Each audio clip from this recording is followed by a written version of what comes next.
Imagine transforming a business profitability by over 1000% using just a few precise data tweaks.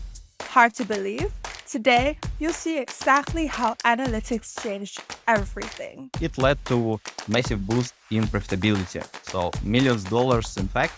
So this project is a perfect example of how small data-driven adjustments can lead to significant results. But it didn't stop there. Working across cultures and markets, our guest uncovered a game changing truth about data strategy. What works in one place might fail spectacularly somewhere else. Each country has its own unique culture, economy, a way of doing business. So I quickly realized that this one size fit all approach solution doesn't work in reality. So, Igor, what first sparked your interest in analytics and how did you find yourself at the forefront of this field? Yeah, my journey to analytics was not straightforward.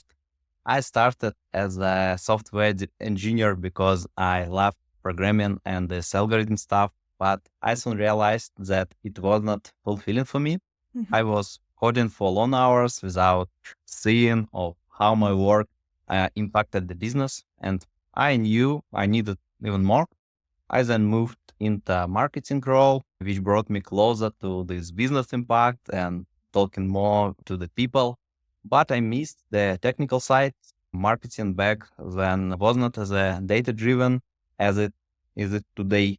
So after a year, I knew I needed a balance between tech and business. That's when I took on project management roles, looking for something for blended both this business and technical things. The turning point came when I led the project management, when I led a project to implement AI for a Danish e-commerce company. We used data to build recommendation system and recommend products to customers. And it was like a magic for me. Sales increased and I realized how powerful analytics could be. I knew that then that data and analytics were the future of the business, and I loved actually this mix of technology and business it offered. So I transitioned myself to data analyst role. In my first few months, I launched a successful marketing campaign that increased sales based on the data, and it was about 20% increase, confirming for me that I'm on the right path. In this path, there have been ups and downs. I've considered changing careers a few times, but I'm still here and I like what I do. So Yeah, that's awesome. I feel like your passion for analytics comes from the fact that you want to see the real world impact of technology, right? And it seems like you care a lot about sales and business and technology combined together.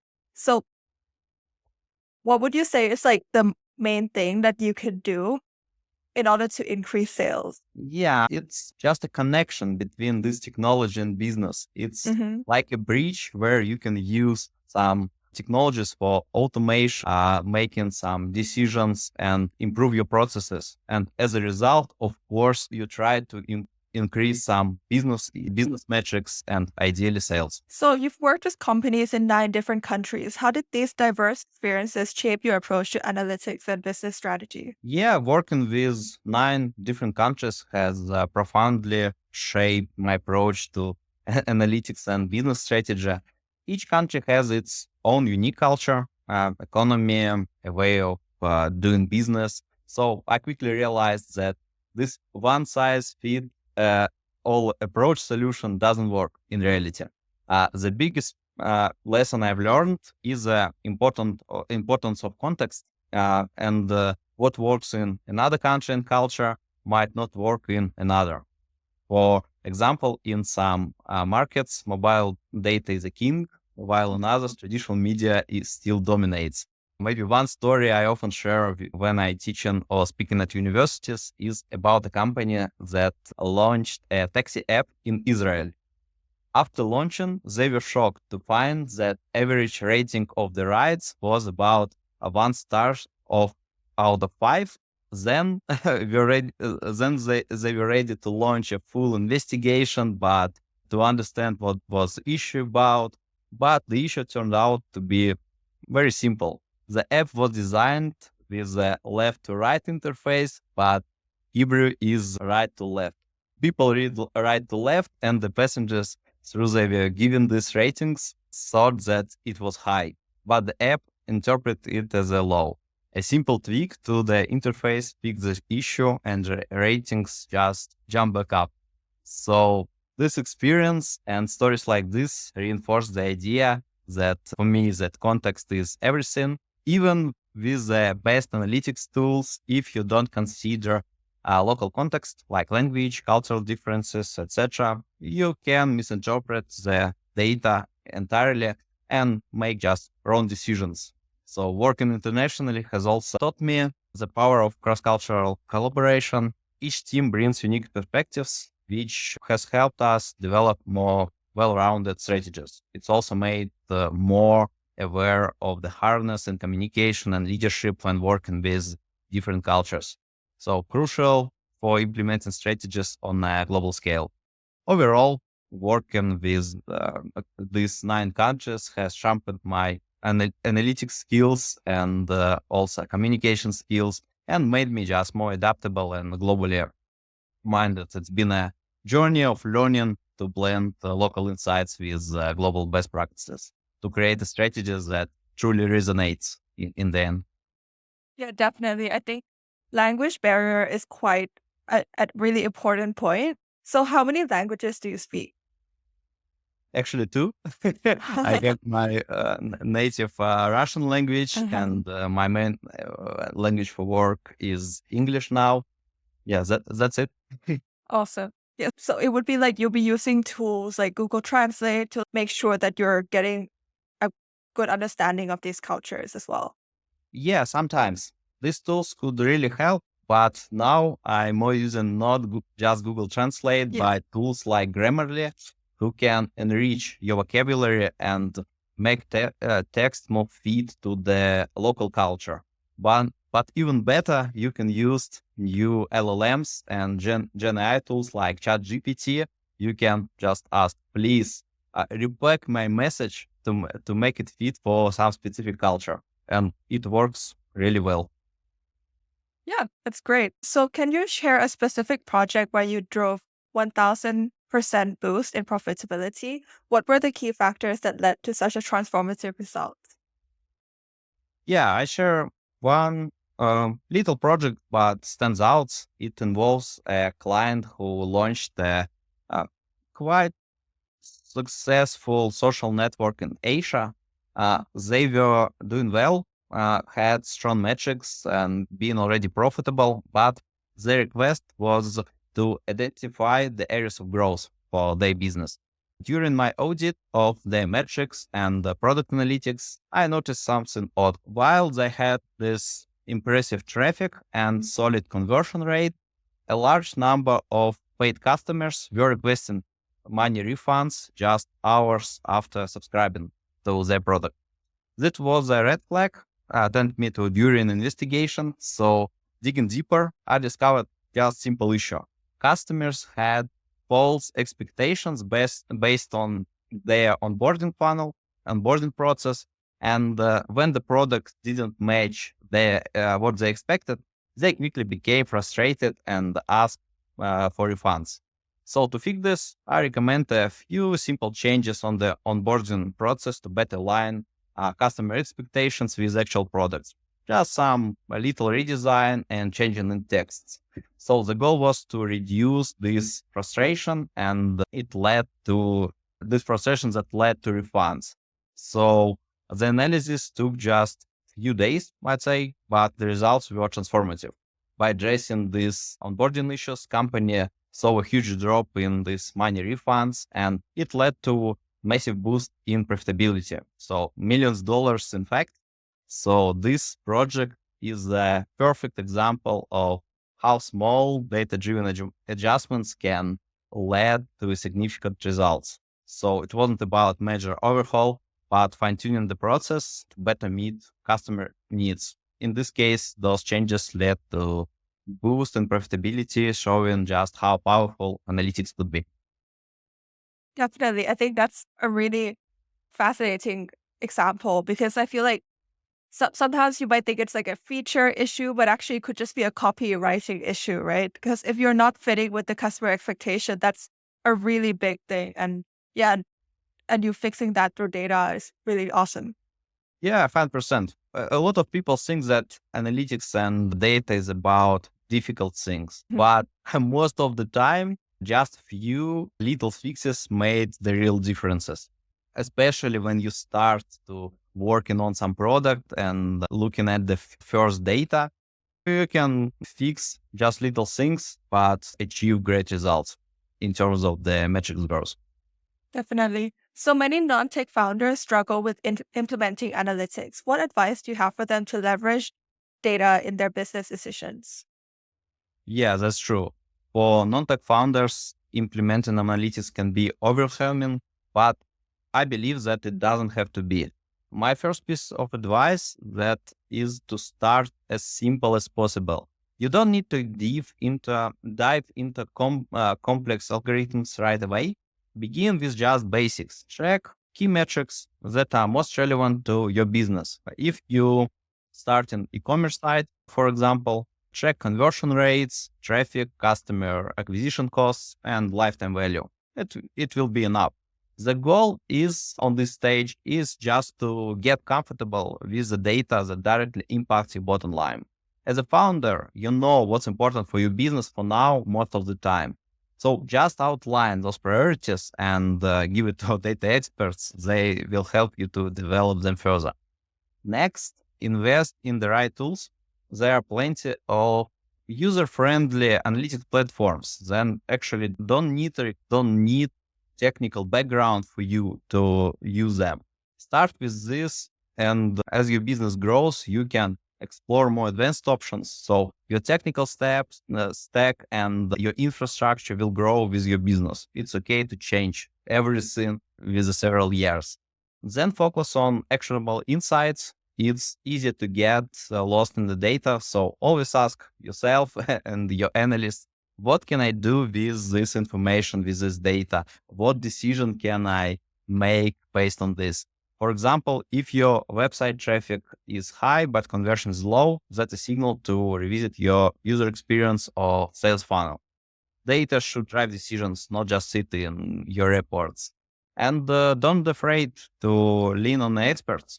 Hiring a data analyst or working with a consultant can be a game changer, especially early on. They can help to set up right frameworks, interpret the first data, and especially train your team, ensuring that you are actually using data to drive growth. And of course, this part of working with the team is critical. Cultivate this data-driven culture within your team. Encourage everyone to think about how they can use data in their roles, how data can help in their decision making, whether it's marketing, product development, or customer service.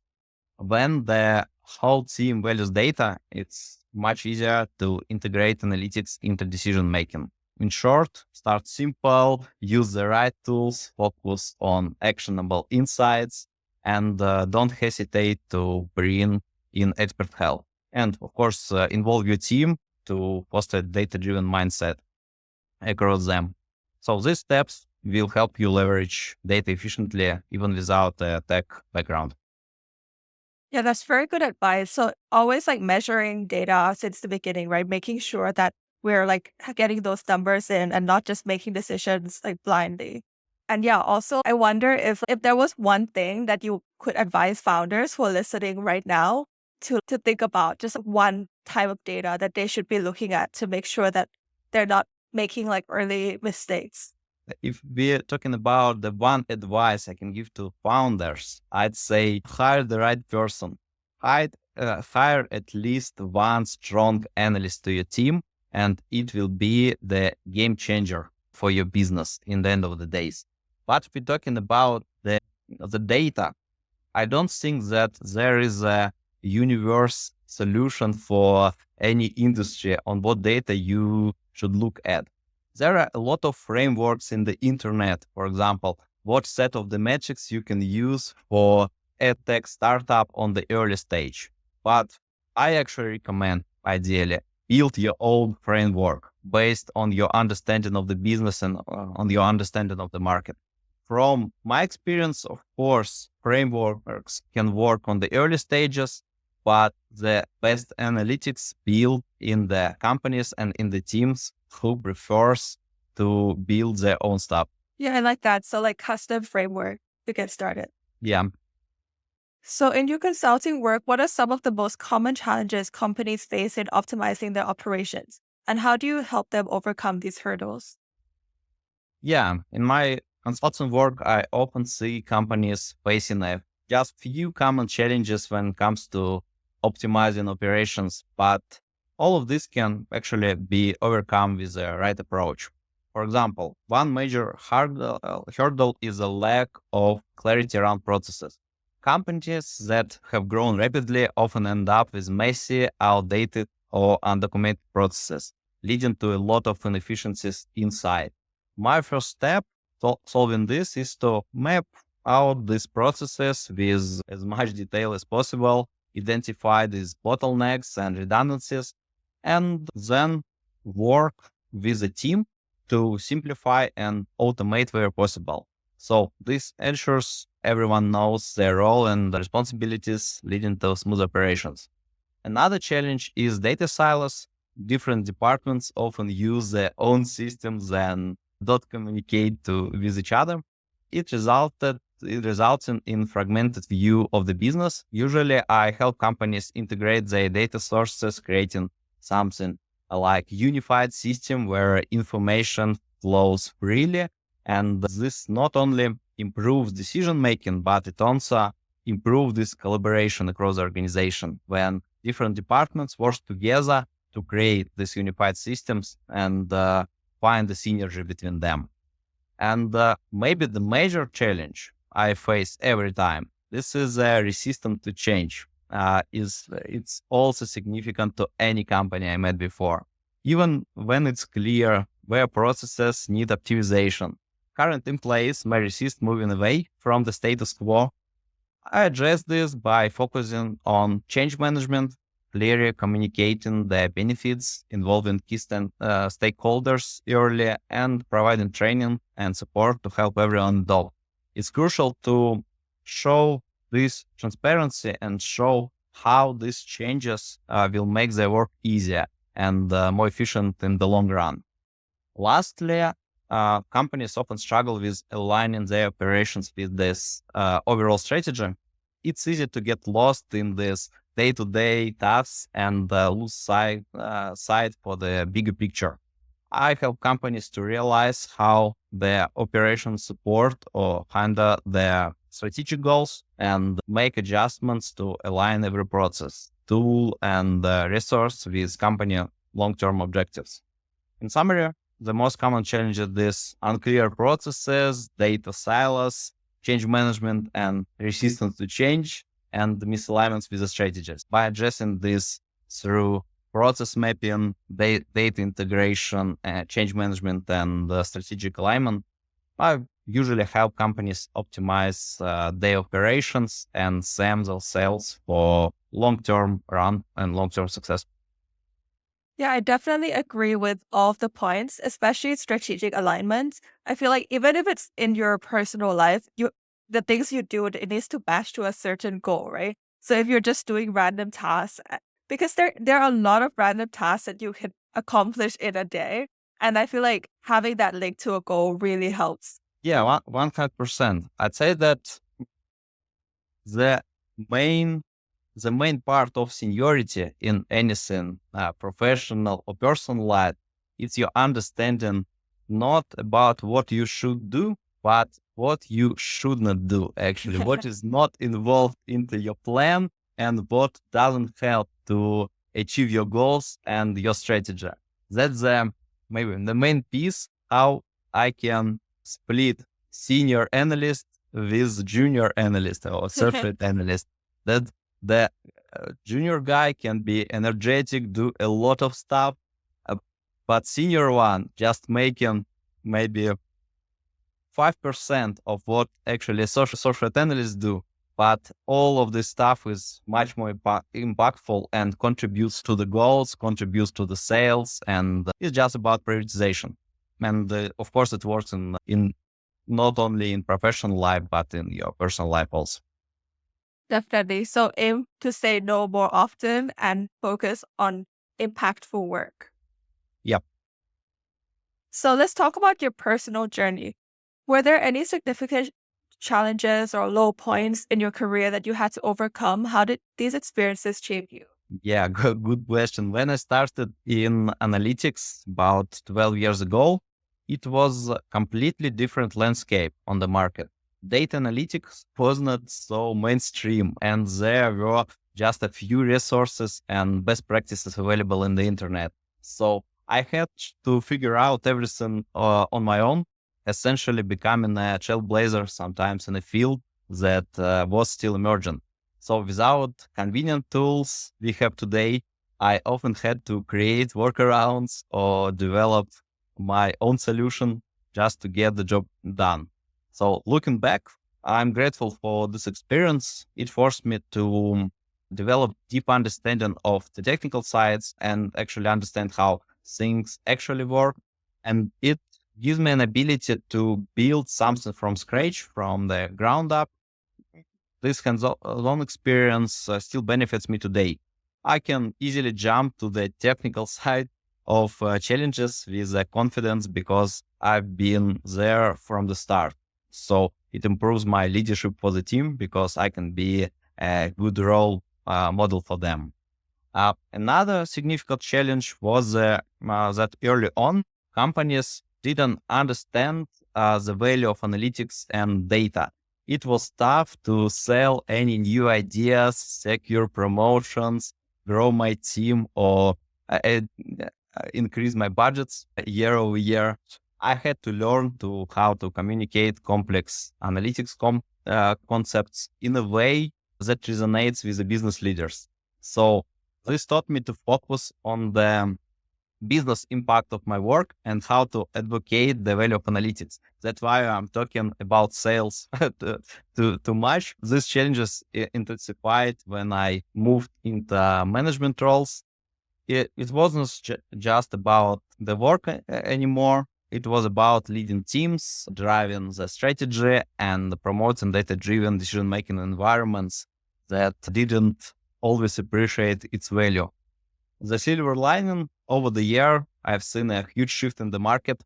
Today, businesses are much more open to using data, understand analytical concepts, and it's easier to have just these conversations. So data analytics is no longer an afterthought. It's becoming integral to how businesses operate. This early changes, limited tools, convincing others in value of analytics and navigating an unprepared market shaped me in being more resilient, adaptable, and maybe knowledgeable professional. So I'm proud to see how far the industry has come since these early days.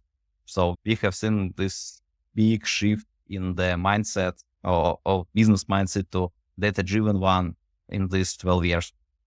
Yes, definitely. I think the value of data analytics is very undeniable now, but I think it's very fascinating how you were able to get into the field when there wasn't so much help out there, and also having to learn how to convince business leaders of its value. I feel like that also adds to your like soft skills experience as well. Yeah, I agree. Soft skills is everything. I often say to my team that when you progressing as associate analyst to middle one, your main focus should be in your technical skills. But the further progress is fully resonated with your soft skills, and Yeah. soft skills makes you the king of the moment because in the end of the days, analytics work is working with stakeholders who actually make business decisions. And of course, you should convince them in the value of yourself, of your analysis, and sometimes to make this right decision. Definitely. So the higher up you go, the more soft skills you need to learn. Yeah. So you have a talent for facilitating complex processes across cross-functional teams. Can you share a story about a time you brought together teams from different time zones to achieve a common goal? Yeah, sure. I'd like to share my experience from my time at Get, where I led a complex cross-functional project involving teams across the United States, the United Kingdom, Israel, and the CIS regions. The goal was to prepare Get to an IPO in terms of the data, which required significant upgrades in our data practices, including governance, security, and compliance with international standards. The challenge was immense. We working with the legacy systems and processes that had been in place for over a decade. Coordinating this transformation across different time zone, cultural context, and functional areas was no small feat, but it was crucial. We began with a comprehensive data audit to, and also audit of tools and processes just to identify gaps. One key move was restructuring the organizational framework to be more cost efficient and aligned with our business needs. We also centralized our business intelligence tools and overall tech stack, merging with multiple BI systems into the single platform for consistent and reliable reporting across all regions. Ensuring compliance with GDPR and the American standards was another critical task. So we enhanced our data security and privacy and successfully passed all the required audits. In the end, it positioned Get for an IPO via SPAC. This project, I facilitate communication and collaboration across multiple teams, ensuring alignment despite the challenges of time zones and the regional differences. So we implemented a lot of data-driven decision framework in the company. For example, ICE framework to assess product impact and improve overall efficiency. This project was, let's say, a great example of how bringing together cross-functional teams from around the world can make to a remarkable result. So clear communication, collaboration, and focus on common goals made it possible in the end. Definitely. So, how many people were there on the team? Oh, that's difficult. I'd say that overall in Get, it was more than 1,000 people. But if you're talking about data professionals, analysts, data engineers, it was about 100 people.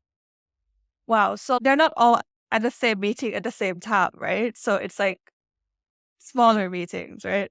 Yeah, 100%. Of course, it worked in the small working groups, and Yeah. we split it these teams by some directions. It was split it by specific projects, BI, data governance, data security, GDPR, so on and so forth.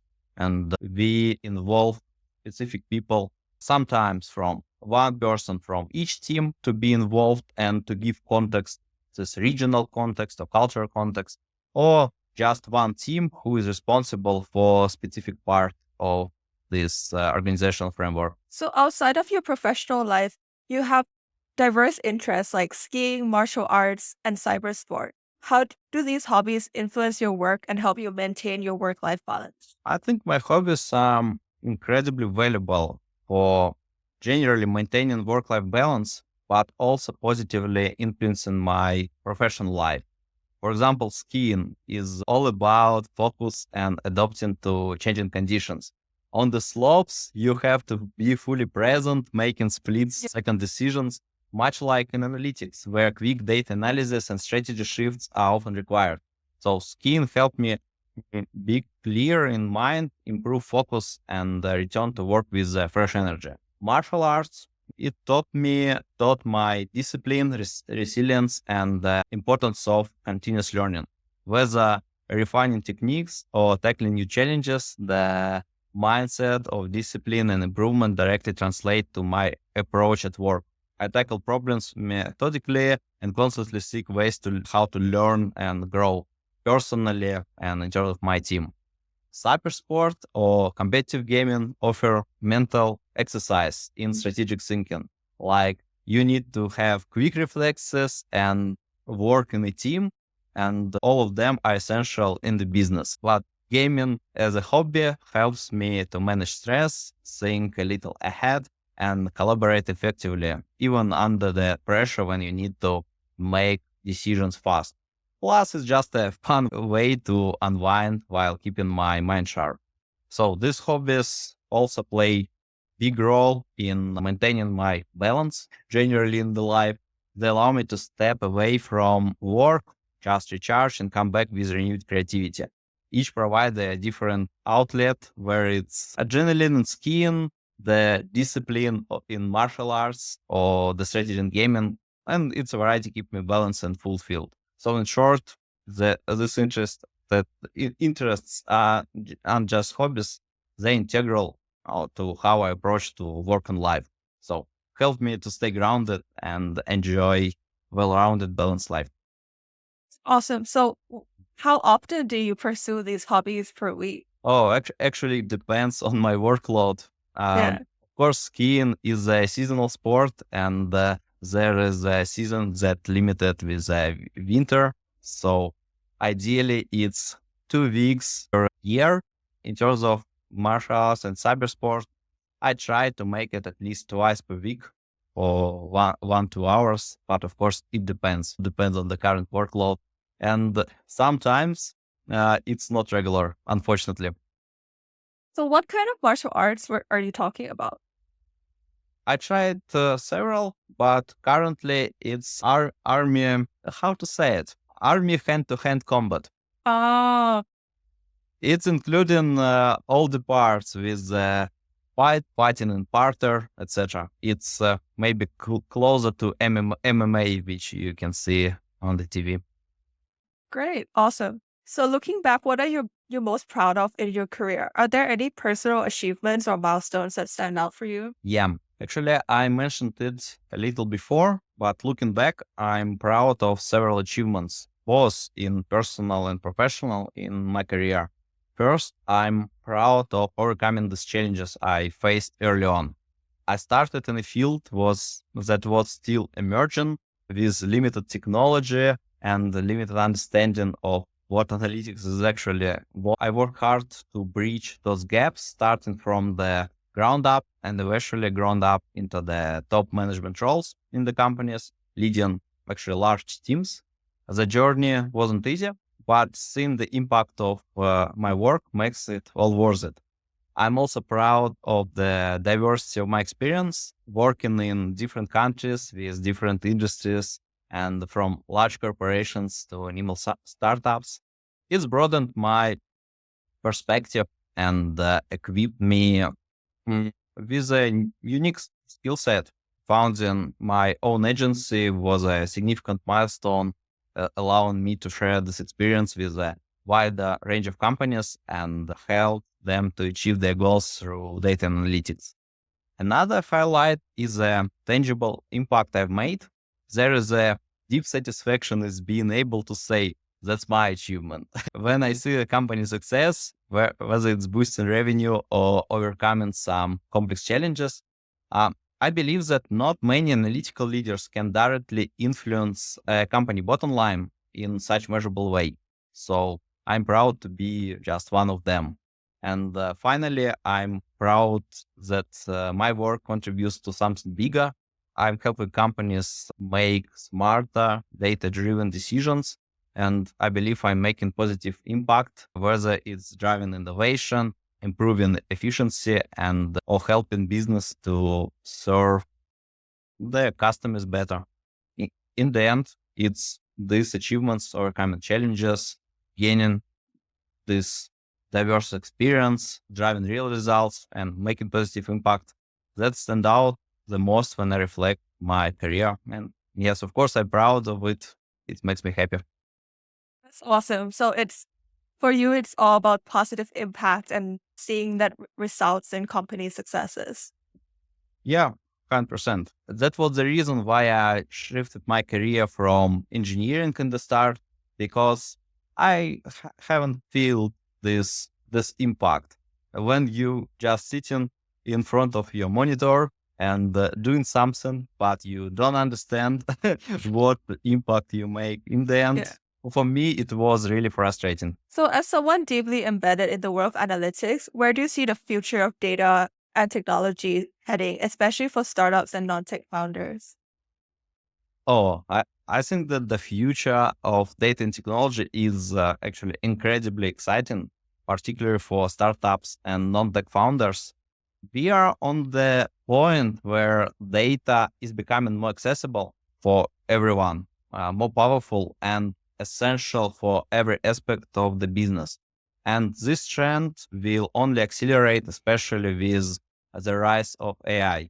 For startups and non-tech founders, data-driven decision making is shifting from a competitive advantage to a necessity. AI-powered tools just barriers to entry, making it easier for even not technical founders to leverage data efficiently. And these tools are becoming smarter and more intuitive. So it allows founders to focus on strategy, on innovation, and making good product instead of complexities of data processing, data storage, and all of this technical stuff. One major trend is democratization of data.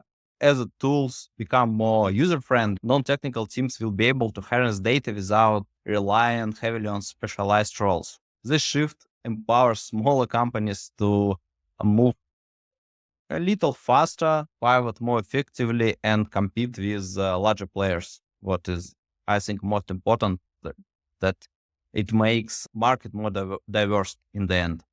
Another key development is growing importance of data privacy and ethics, of course.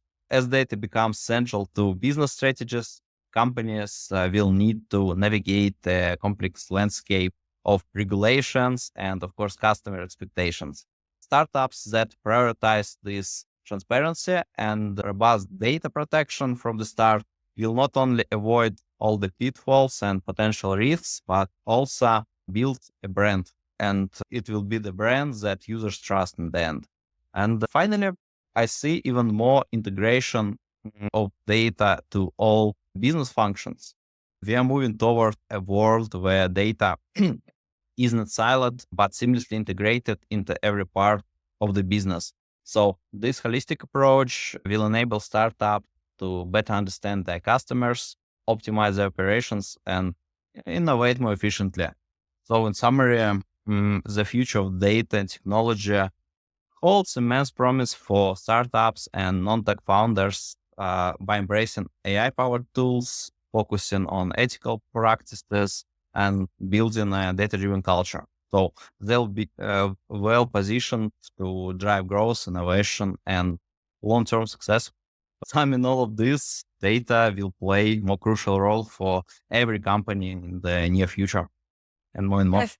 Yeah, definitely exciting times because I feel like democratization, your point on that is it's very great because I feel like back in the days with smaller startups, they would not be able to focus on these data driven decisions as much as larger ones who can afford to hire consultants. But now we can just get started even if we're small. Yeah, it's just one of the fields where startups growing so quickly because you can pack this technical stuff into very user-friendly product for non-tech people, but it really helps them to make decisions every day without deep technical knowledge. So it's game changer in the end. So just look at ChatGPT. Maybe you use it every day. Me too. And it will be even more further because analytics in the nutshell, it's some easy process to interpret the core data. And if you can automate this data processing and data storage and pack it into the appropriate data structures, AI can help you with interpretation and can help you to avoid these main pitfalls in decision making. Definitely. So thank you so much, Igor, for coming today and for sharing all of your insights. I'm sure our audience will appreciate it. Thank you for making